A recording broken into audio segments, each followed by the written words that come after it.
Welcome back friends. तो आज मैं एक सीरियस टॉपिक पे बात करने आया हूँ। वीडियो स्टार्ट करने से पहले मैं आपको एक स्टोरी सुनाऊंगा जो कि एक रियल स्टोरी है। इस स्टोरी को आपको सुनना ज़रूरी है और ये मेरी देखी हुई स्टोरी है, मेरे सामने की स्टोरी है। देखिए, हुआ कुछ ऐसा है, जब मैं ट्वेल्थ में था तो मेरा एक दोस्त हुआ था। एक मेरा दोस्त था, वो मेरे ही स्कूल में पढ़ता था और वो रूम लेकर के मतलब रेंट पे वो रहता था। उसका मतलब गांव के उसके फादर जो थे वो किसान थे। वो स्कूल के बगल में रेंट पे लेकर के रहता था। उसके फैमिली वाले बहुत ज़्यादा मतलब वीक बैकग्राउंड से था, बहुत ज़्यादा मतलब पैसे की थोड़ी दिक्कत थी उसके फैमिली। तो हुआ कुछ ऐसा ही, पढ़ने में वो बहुत अच्छा तो नहीं था, 60-70% वाला ही था, उससे भी कम ही मैं कहूँगा। बहुत अच्छा नहीं था पढ़ने में। उसके फादर ने उसको भेजा था सिटी में पढ़ने के लिए, एक अच्छे स्कूल में नाम लिखवाया था और कोचिंग में भी नाम लिखवाया था अच्छे से तैयारी करने के लिए। था वो वीक फैमिली से, लेकिन उसके फैमिली ने, उसके फादर ने इतना किया उसके लिए। उसके पापा बहुत ज़्यादा उसके ऊपर ध्यान देते थे। लेकिन हुआ कुछ ऐसा ही, ऐसे दिवाली का ही टाइम था, यही टाइम लगभग चल रहा था, दिवाली जस्ट ख़त्म हुई थी।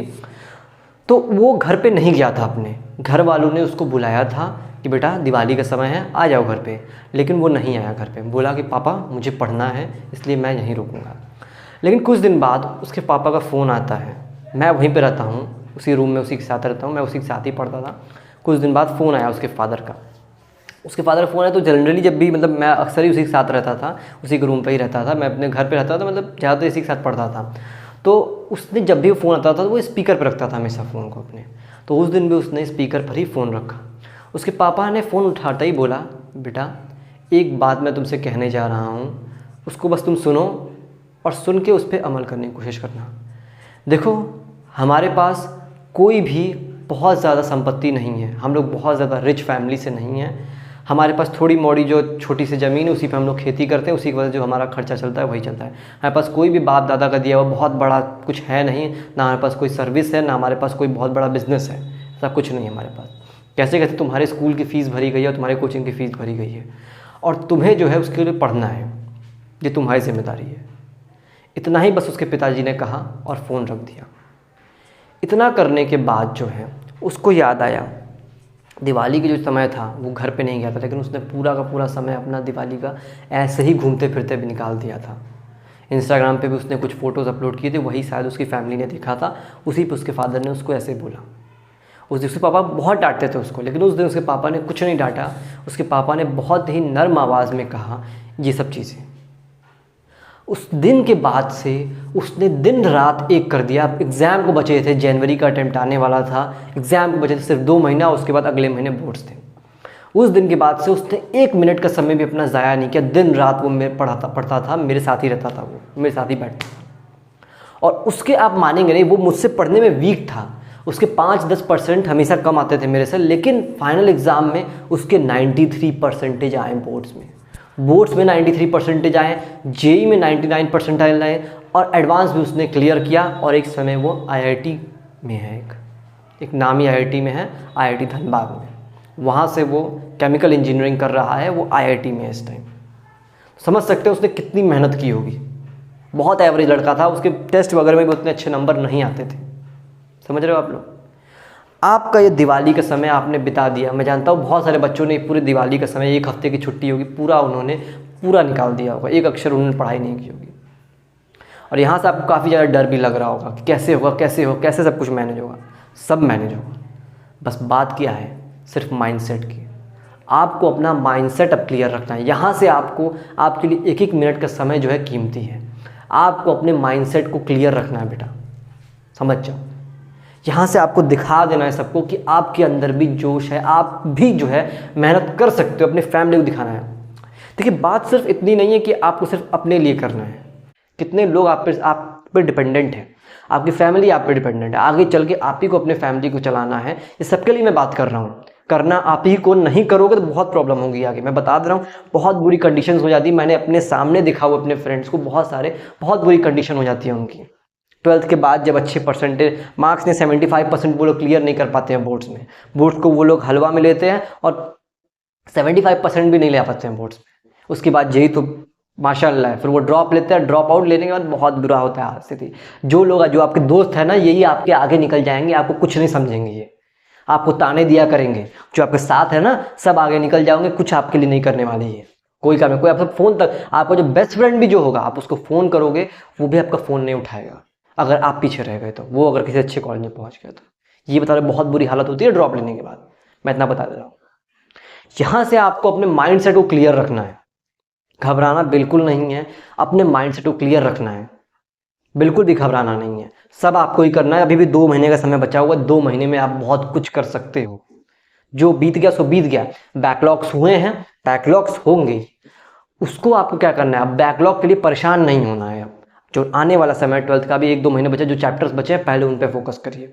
उनको ख़त्म करने के बाद दिन में 1 घंटा बस आप पुराना रिवाइज करने पे निकालिए।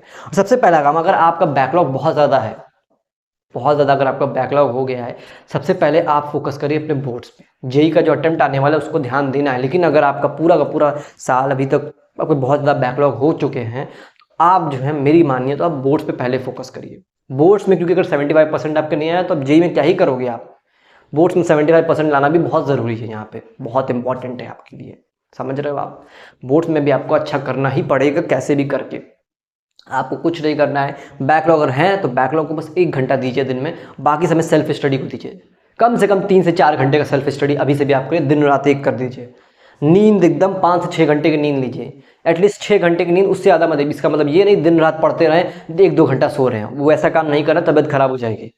यहाँ से आपको यही करना है, कम से कम 6 से 7 घंटे की नींद लीजिए। उसके बाद जो आपके कोचिंग वगैरह है उसके बाद थोड़े बहुत समय मिले तो आप बैठ करके अपने सेल्फ स्टडी पे ध्यान दें। सेल्फ स्टडी बहुत ज़रूरी है आपके लिए, कितना भी आप कुछ भी कर लो, सेल्फ स्टडी नहीं करो कुछ नहीं होने वाला है आपका।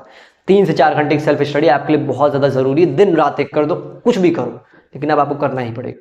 अब कोई भी इफ़ बट यहाँ से नहीं है, अगर मैं कुछ भी गलती करोगे आपको भुगतना पड़ेगा। आपकी फैमिली में ड्रॉप लोगे बहुत बुरी हालत होती है, अभी के लिए ड्रॉप के लिए बिल्कुल नहीं सोचना है आपको। पहले अपने प्री बोर्ड्स को कोई भी हल्के में मत लो, प्री बोर्ड्स बहुत ज़रूरी होता है। आप लोग हल्के में रहे, स्कूल के टीचर ने बनाया, इसने बनाया, कोई भी टीचर बेकार नहीं होता, मैं बता दूँ आपको, सभी टीचर अच्छे होते हैं, बस पढ़ने आपको आना चाहिए। बोर्ड्स में ये हुआ ऐसे हुआ है, प्री बोर्ड्स को आपको हल्के में नहीं लेना है, प्री बोर्ड्स पे बहुत ध्यान देना है। प्री बोर्ड्स का जो लेवल होता है स्कूल का वो अच्छा होता है, आपको करना ही करना है। प्री बोर्ड्स में आपको ध्यान देना, अच्छा नंबर लेके आना, तभी बोर्ड्स में करोगे। बोर्ड्स पे भी ध्यान दीजिए आप, जेई के चक्कर में बोर्ड्स को मत भूल जाइए, नहीं तो जेई भी अच्छा नहीं जाएगा, बोर्ड्स भी अच्छा नहीं जाएगा, कुछ नहीं अच्छा होगा। यहाँ से मैं बता देना चाहता हूँ 3 स्टेप में आपको अपनी तैयारी यहाँ पे करनी है। 3 स्टेप्स में यहाँ पे आपको अपनी तैयारी करनी है। पहला स्टेप क्या है? पहला स्टेप क्या है? माइंडसेट। माइंडसेट आपको क्लियर रखना है। यहां से आपको क्या रखना है? अपना माइंडसेट आपको अपना क्लियर रखना है हर हाल में, बिल्कुल भी नेगेटिविटी नहीं भरनी है। माइंडसेट आपको क्लियर रखना है, नेगेटिविटी नाम की चीज़ आपके अंदर एकदम नहीं होनी चाहिए, मैं बता दे रहा हूँ। उसके बाद दूसरी चीज़ क्या है? बैकलॉग को कैसे कवर करना है। बैकलॉग के लिए आपको एटलीस्ट 1 आवर बस दीजिए आप, उससे ज़्यादा नहीं। बैकलॉग को 1 आवर दीजिए। और तीसरी चीज़ क्या है? PYQs। अब यहाँ से आपको PYQ लगाना स्टार्ट कर। जितने भी चैप्टर्स आपने पढ़े हुए हैं आप पहले देख लीजिए कौन से आपके वीक चैप्टर्स हैं, वीक चैप्टर्स जो भी हैं, और कौन से आपके स्ट्रॉन्ग पार्ट हैं। जो आपके स्ट्रॉन्ग वाले हैं उसके आपको PYQ सॉल्व करना स्टार्ट करने हैं, धीरे धीरे PYQs करते रहिए। और जो वीक चैप्टर्स हैं इसमें जिनकी ज़्यादा वेटेज है,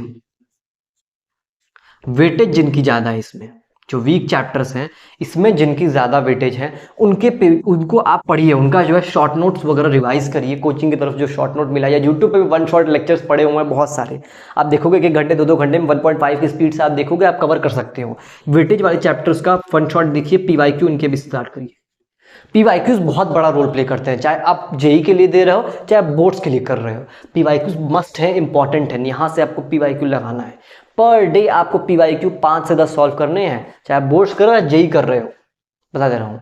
जिनका अभी तक बहुत बेकार गया हुआ है, साल पूरा खराब हो चुका है, बैकलॉग बहुत ज़्यादा हो चुका है, उन्हें क्या करना है? बोर्ड्स पे पहले फोकस करिए अपना। बोर्ड्स अगर क्लियर नहीं हुआ आपका ना, बोर्ड्स अगर क्लियर नहीं हुआ आपका तो आप जेई में भी कुछ नहीं कर पाओगे, मैं बता रहा हूँ। बोर्ड्स के लिए भी, और 2 महीने भी बहुत है बोर्ड्स के लिए, कर सकते हो। अभी जेई का अटेम्प्ट है, थोड़ा बहुत जेई के लिए PYQs वगैरह पढ़ते रहो, सेकंड अटेम्प्ट में भी दे सकते हो आप। जेई के लिए थोड़ा बहुत PYQs कोशिश करिए, करते रहिए, 4-5 या 10 PYQs, रोज़ करिए, अच्छा परसेंटाइल भी आ जाएगा, एवरेज भी। मैं आपको बता दे रहा हूँ, मैंने ऐसे लोग को भी देखा हुआ जो फर्स्ट अटेम्प्ट में 55 परसेंटाइल लेकर के आए हैं और सेकंड अटेम्प्ट में 99 परसेंटाइल लेकर के आए हैं। वहाँ से वहाँ तक का सफ़र उन्होंने तय किया है, मैं बताना चाहता हूँ। लेकिन एक बात है कि उनके बोर्ड्स में काफ़ी अच्छे नंबर आए थे, उन्होंने बोर्ड्स पे भी काफ़ी ज़्यादा फोकस किया था अपना, इसलिए आपको बोर्ड्स पे ध्यान देना है। 75 प्लस या 80 प्लस कम से कम आपको परसेंटेज लेके आने हैं। उसके बाद आप यहाँ से PYQs वगैरह भी अच्छे से करते रहें, आपका अच्छे से हो जाएगा। और नेगेटिविटी बिल्कुल भी दिमाग में नहीं आना चाहिए, नेगेटिविटी बिल्कुल भी नहीं आनी चाहिए, नेगेटिविटी बिल्कुल भी दिमाग में आना ही नहीं चाहिए, बिल्कुल भी नहीं आना चाहिए नेगेटिविटी। एकदम माइंडसेट क्लियर रखना है। और दोस्त मित्र एकदम इस समय कट जाओ, कोई दोस्त मित्र कोई आपको सपोर्ट नहीं करेगा। यही दोस्त मित्र आपके फ़ोन नहीं उठाने वाले हैं, सिलेक्शन नहीं हुआ अच्छी जगह ना, कुछ नहीं कर पाओगे, कोई दोस्त मित्र नहीं आएगा, ड्रॉप लेके बैठे रहोगे। इनके बता रहा हूँ मैं, एक्सपीरियंस से बता रहा हूँ, कोई नहीं काम आता है। और आप अच्छा करोगे, यही लोग आपको कॉल करेंगे जो आपका मजाक उड़ा रहे हैं अभी ना, साइड में आकर के आपको मजाक क्लास में उड़ाते हैं ना, वही आपको फ़ोन करेंगे, आपको मैसेज करेंगे। आपके पास समय नहीं रहेगा उनके मैसेज का आपको रिप्लाई करने का, मैं बता रहा हूँ आपको। ऐसे दोस्त होते हैं बहुत सारे, कुछ होते हैं अच्छे, लेकिन मैं बता रहा हूँ मैक्सिमम यही आपके मतलबी बहुत होते हैं सब, सिर्फ आपका मजा लेंगे और कुछ नहीं करेंगे। फ़ोन भी आपका नहीं उठाएंगे अगर आप कहीं सिलेक्शन नहीं हुआ। जो मैं बता रहा हूँ सच बता रहा हूँ। अब आपकी आगे आपकी मर्जी है, आप ही को करना है। गिन के आपके पास 2 महीने हैं, यहाँ से भी लग के दिन रात एक करके मेहनत करिए, ज़रूर आपको सक्सेस मिलेगी, ये मेरी गारंटी है। और आप ये सोच के भी करिए सिर्फ आप ही का यहाँ पे फ्यूचर नहीं टिका हुआ है, आपके साथ साथ आपके पेरेंट्स का फ्यूचर है, आपकी फैमिली का फ्यूचर भी है। आप अच्छा करोगे तो ही वो लोग आगे बढ़ेंगे, आप अच्छा नहीं करोगे तो उनको भी दिक्कत होगी। आप ही को सब कुछ करना है। यहाँ मैक्सिमम जितने लोग हैं यहाँ पर मिडिल क्लास से ही बिलोंग करते हैं। मिडिल क्लास क्या होता है, वो अपने आने वाली जनरेशन पे ही डिपेंड करता है, आपके फैमिली वाले आप पे डिपेंडेंट है। आप अच्छा नहीं करोगे तो वो लोग भी कुछ नहीं करेंगे आपके लिए। आपको हर हाल में मेहनत करनी, ये आपकी जिम्मेदारी है। यही मुझे कहना था आज के लिए। ध्यान दीजिए, आप पढ़ाई करिए, यहाँ से जो बीत गया सो बीत गया, भूल जाइए उसको, कोई दिक्कत नहीं है। जो बीत गया सो बीत गया, मिट्टी डालिए उस पर। यहाँ से भी अपने टाइम मैनेजमेंट को आप करेंगे, 1 घंटा पर डे निकालिए, आप 1 घंटा पर डे निकालिए आप अपने बैकलॉग्स के लिए। उसके बाद PYQs थोड़े बहुत लगाइए और 3-4 घंटे की सेल्फ स्टडी जरूरी है, 3-4 घंटे की सेल्फ स्टडी रहे। उस 3-4 घंटे की सेल्फ स्टडी में 1 घंटे आपको बैकलॉग के लिए आप दे दो। उसके बाद जो है थोड़ा बहुत PYQ सॉल्व करो और बाकी चैप्टर्स को रिवाइज करो। PYQ बहुत इंपॉर्टेंट रोल प्ले करते हैं, मैं बता रहा हूँ। आगे आपकी मर्जी है, माइंडसेट क्लियर रखो। चलिए ठीक है, बाय बाय, थैंक यू। अपनी तैयारी आपके हाथ में है, आपको करनी है, कैसे भी करिए लेकिन करिए, दिन रात एक करिए लेकिन करिए। आपको करना है, आप ही करोगे, आप ही को मेहनत करनी है। दोस्त मित्र को भूलना है, जो करना है आपको करना है, अपने से मेहनत करिए। कोई रिश्तेदार वगैरह, शादी वादी बहुत पड़ने वाली, नवंबर दिसंबर का सीजन हो रहा है, बहुत शादियाँ आएंगी, लेकिन सारी शादियों को मना करना। ये जो रिश्तेदार है सबसे बड़े यही दुश्मन होते हैं आपके, बहुत दुश्मन होते हैं। रिजल्ट का समय आएगा, यही आपको फ़ोन करेंगे, अपने माता पिता को फ़ोन कर परेशान करेंगे, कोई नहीं आएगा। मैं किन के बता रहा हूँ, सिर्फ ये मज़ा लेने आते हैं रिश्तेदार। शादियों में सिर्फ आएंगे, बुलाएंगे आपको, लेकिन आपको जाना नहीं है, आपको पढ़ाई करनी है, समझ चाहिए। चलिए बाय बाय।